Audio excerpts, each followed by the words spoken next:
Hello বন্ধুরা, কেমন আছো তোমরা সবাই? আশা করি তোমরা সবাই খুব ভালো আছো, আমরাও খুব ভালো আছি। তো এই যে সকালবেলায় ছেলেকে এবার কিশমিশ খাওয়াবো। তো কিশমিশটা আমি ডাস্ট করি না, ওটা আমি এমনিই খাওয়াই ওকে। তো ওকে এবার এটা হাতে দিয়ে দেবো। আর আমি তো সকালবেলায় এখন লেবু মধুর জলটা খাচ্ছি, তোমরা জানোই। তো সেটাই এবার বানিয়ে নিচ্ছি। তো এটা খাবো, আর ছেলের এই যে দুধটা রাখা রয়েছে, তো তারপর ছেলেকে দুধটা দিয়ে দেবো। এই মধুরা জানো তো বিশাল থেকে নিয়ে এসেছিলাম, buy one get one free ছিল। মধুরা খেতে বেশ ভালো। ভাবলাম আরও দুটো নিয়ে আসলে বোধহয় ভালো হতো, কিন্তু তখন আর অত বুঝতে পারিনি, নিয়ে চলে এসেছি। একটা শেষ হয়ে গেছে আর একটা এতটুকু রয়েছে। তো চলো এবার এটা ভালো করে মিশিয়ে নিই। এবার কিছুক্ষণ বসে বসে লেবুর মধ্যে জলটা খাবো, তারপর চাটা খাবো, আর ওদিকে ছেলেটাও খাচ্ছে। এখন না আমি সকালবেলা একটু বেশ কিছুক্ষণ বসে থাকি, মানে খেয়েই সঙ্গে সঙ্গে উঠেই ছেলেকে পড়ানো এটা করি না, মানে একটুখানি বসি, তারপর বাকি কাজগুলো করি। আর এই যে এখানে ছেলে চলে এসেছে, ওর পাপার কাছ দিয়ে একটু ফোনটা নিয়ে এসেছে, বলছে একটু ভিডিও দেখবো, কার্টুন দেখবো। আমিও সকালবেলায় বারণ করিনি, আচ্ছা তুমি দেখো ঠিক আছে। আর এখানে আমার লেবুর মধ্যে জলটা খাওয়া হয়ে গেছে। এবার ছেলেকে একটু বাকি খাবারটা খাইয়ে দেবো, মানে ওই দুধটাই। ওটা খাওয়াতেই তো জানোই তো কতক্ষণ সময় লাগবে। তো খেয়ে তারপর আবার আমি চা খাবো।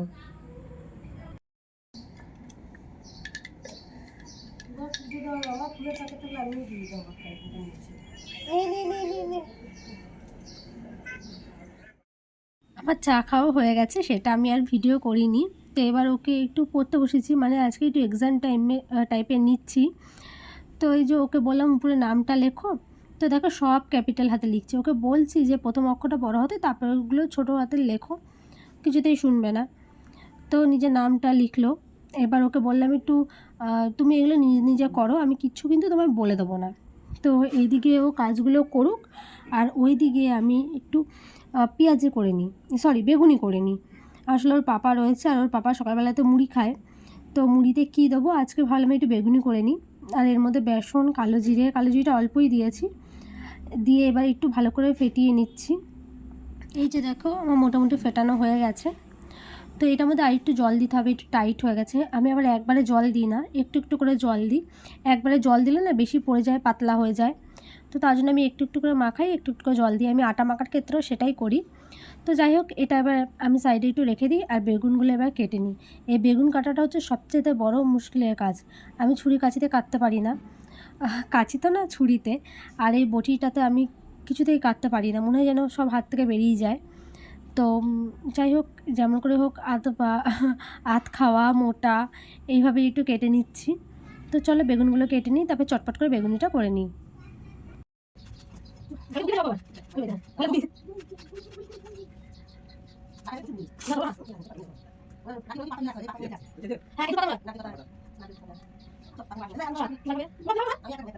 আমার বেগুন কাটা হয়ে গেছে।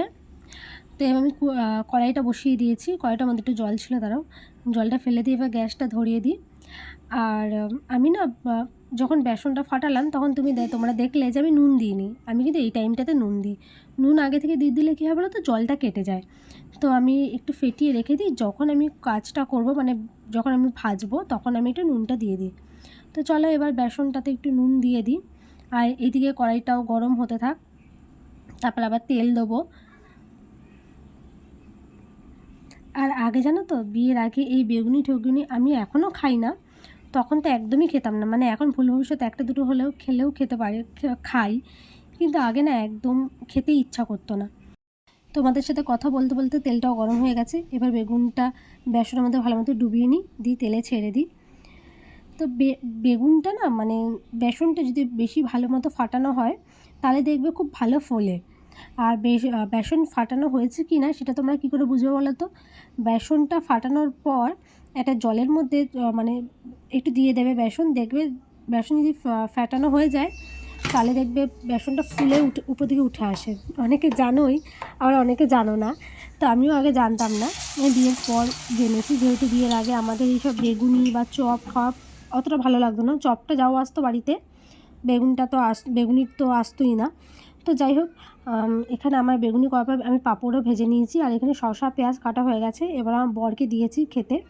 আর সেদিনকে আমি মোজা, আই কার্ড এইসব নিয়ে গেলাম বাপের বাড়ি থেকে। তো সেগুলোই নিয়ে এসেছি, এবার সেগুলো যত্ন করে রেখে দিই।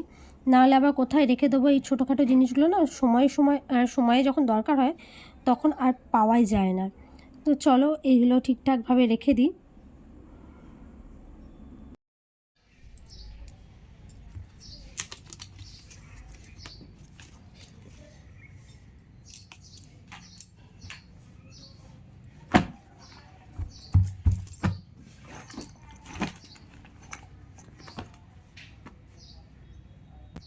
তো চলো বইগুলো এবার ব্যাগের মধ্যে ঢুকিয়ে পরিষ্কার পরিচ্ছন্ন করে জায়গাটা রেখে দিই, নাহলে তো আবার এলোমেলো করে দেবে।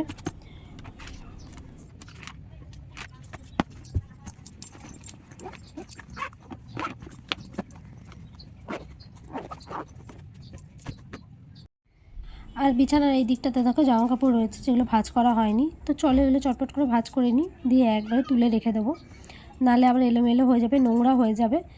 আর জানোই তো ছোটো ছেলে, একবার পরলেই ব্যাস সে জিনিসটা নোংরা হয়ে যায়। তো এগুলো কাচা হয়নি, অনেক দিন ধরেই ভাবছিলাম যে কাচা হয়নি, কাচতে হবে। তো আজকে কেচে নিলাম।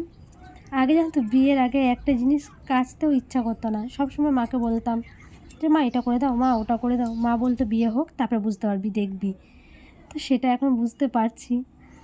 তো আর বাপের বাড়িতে থাকলে না তো একটা কাজও করতে ইচ্ছা করে না, এইগুলো দায়বদ্ধ মানে ঠিকই করি আমি। আর শ্বশুরবাড়িতে গেলে তো তখন এনার্জি কোথা থেকে পাই কে জানে। শ্বশুরবাড়িতে গেলে কিন্তু এই কাজগুলো খুব তাড়াতাড়ি আমার হয়ে যায়, আর বাপের বাড়িতে থাকলে একটা কাজ আমি 1 থেকে 1.5 ঘন্টা নিয়ে করি, একদম মানে অকর্মের ঢেকি যেটা বলতে পারো। তো যাই হোক, আমার জিনিসপত্রগুলো গোছানো হয়ে গেছে।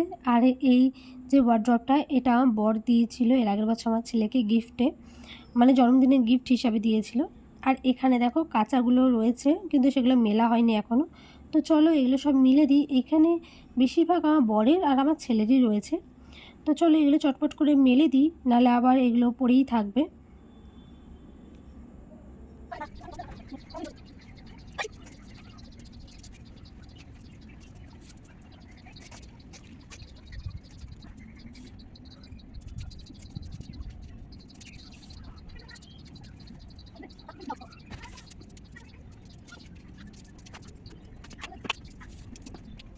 এবার আমি সকালের খাবার খেতে বসেছি।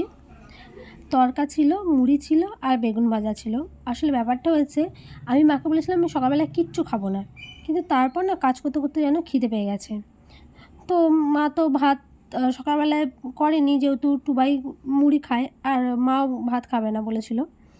তো তার জন্য আমি পাশের বাড়ি থেকে একটা মাসি আছে, তো সে আমাকে তরকাটা দিয়েছিল। আর এবার কিন্তু বিকেলবেলা, ঠিক আছে, আমি তারপরে ক্লান্ত হয়ে গেছিলাম, দিয়ে বাচ্চা থেকে ঘুমিয়ে পড়েছিলাম। বিকেলবেলা এবার আমি যাচ্ছি পড়াতে। তো ঘুম থেকে উঠে এই যে এবার চুল টুল ঠিক করছি, করে তারপরে যাব পড়াতে, যে কাজটা তো আমাকে প্রতিদিন করতেই হবে। তো চলো এবার চুলটা বাঁধা হয়ে গেছে, এবার আমি সিঁদুরটা পরে নিই, তারপরে হাঁটি হাঁটি পা পা করতে করতে যাব। ও না, আজকে আর হাঁটি হাঁটি পা পা করবো না, আজকে তো আমার বর আছে, আমার বর একটু কাজে বেরোবে, মানে আমার ছেলেকে নিয়ে একটু বেরোবে। তো বললো চলো তোমাকে আমি দিয়ে আসছি।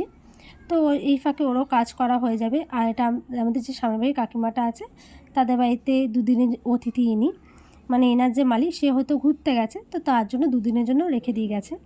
তো চলো এবার যাই পড়াতে, তারপর আবার তোমাদের সাথে কথা বলছি।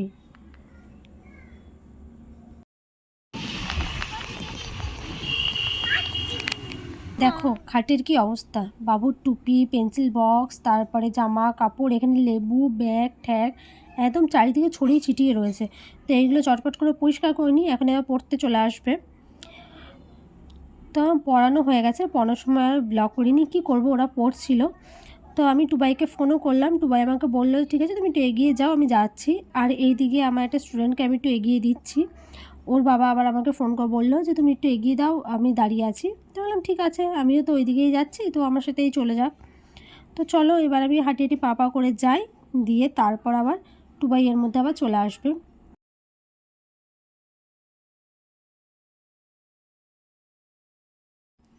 এই যে টুবাই চলে এসেছে, আর এই দিকে এই যে আমার স্টুডেন্ট হেঁটে হেঁটে যাচ্ছে, সামনে ওনার বাবা দাঁড়িয়ে আছে।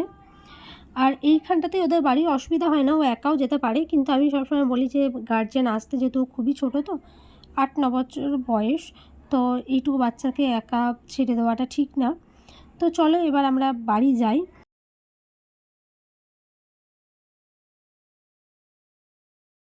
যাওয়ার সময় আমার ছেলে আবার বললো, পাপা আমি একটা আইসক্রিম খাবো। তো বললাম চলো আমরাও একটু খাই, তোমার নাম আমার কাম, মানে আমারও তো আইসক্রিম খেতে ভালো লাগে, আমার ছেলের অজুহাতে আমারও খাওয়া হয়ে যাবে। তো আমরা একটা দোকানে চলে এলাম আইসক্রিমে। এবার পছন্দ করা হচ্ছে কে কোনটা খাবে। তো আমার ছেলে যখনই আসে ও কোনই খাবে, ও বেসিক্যালি এই কোনটা খায়, জানো তো। তো ও ওই অন্যরকম আজকে নিল, অন্য ফ্লেভারে। আর আমরাও এই যে আইসক্রিম নিয়ে নিয়েছি। তো চলো এবার এখানে খাবো না, আমার ছেলে বলছে আমি এখানেই খাবো। আমি বলছি না বাবা, এখানে খেতে হবে না, বাড়িতে চলো, দিয়ে শান্তি মতো বসে তারপরে খাবে। তো চলো যাই। আর এখানে আইসক্রিমগুলো না খুব ভালো, বাদিলালে আইসক্রিমগুলো এমনিই খুব সুন্দর। তো চলো এবার বাড়িতে যাই, তারপরে আবার খাবো। আর এখানে আমার বর এই যে পেমেন্ট করছে।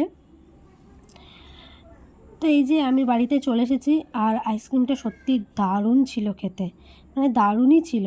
আমার ছেলে যে আমাকে বলছে মা আমাকে একটু দাও, তো ওকে দিলাম। তো খুবই সুন্দর লাগছিলো আইসক্রিম, আর যে কোনো আইসক্রিম খেতে আমার ভালো লাগে, নাহলে এই আইসক্রিমটা তো আরও সুন্দর ছিল, নাটের ছিল। তো চলো আইসক্রিম টাইসক্রিম খেয়ে আবার আমার বড় বলছে একটু বেরিয়ে আসি, চলো একটু ফুচকা খাবো। আমি তো তাই খাবো চলো। আর এখানে আমার ছেলেকে আমি জিজ্ঞাসা করছিলাম তোমার আইসক্রিমটা কেমন লাগছে, বাবু কেমন খেতে।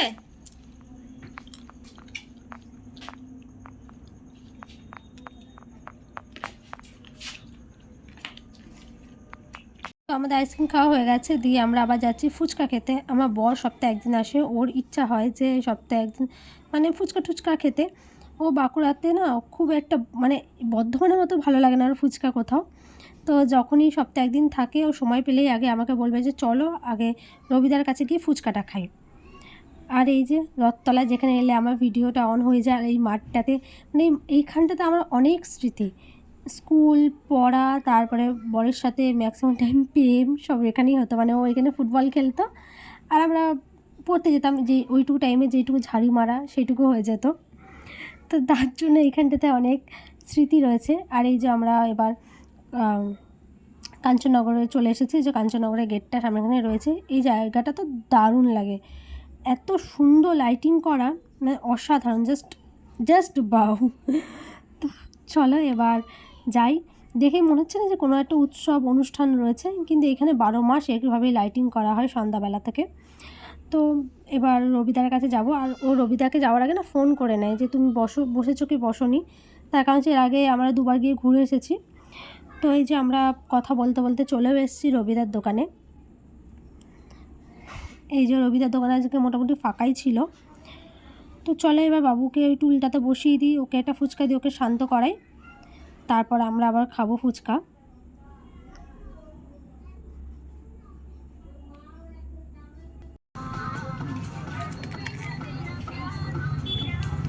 আজকে লঙ্কা খেয়ে নিয়েছিস অনেক, এতগুলো লঙ্কা খেয়ে নিয়েছিস বুঝলে, যাবে তো আবার যাবে, ওইদিকে যাবে আবার। তুমি খাবে আর তুই খাবি?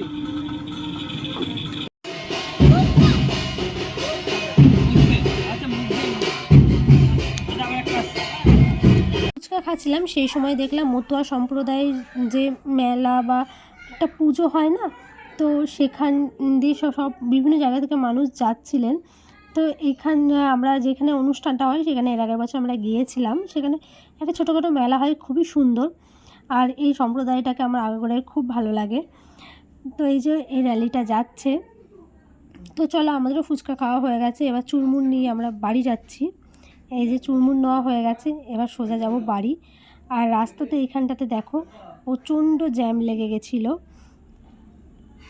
এই দেখো সামনেখানটাতে, আসলে এই যে এই মেন যে গেটটা আছে না সামনেখানটাতে, ওইটা দিয়েই যায় ওখানে, ওদিকেই ভগবানের মূর্তিটা রয়েছে।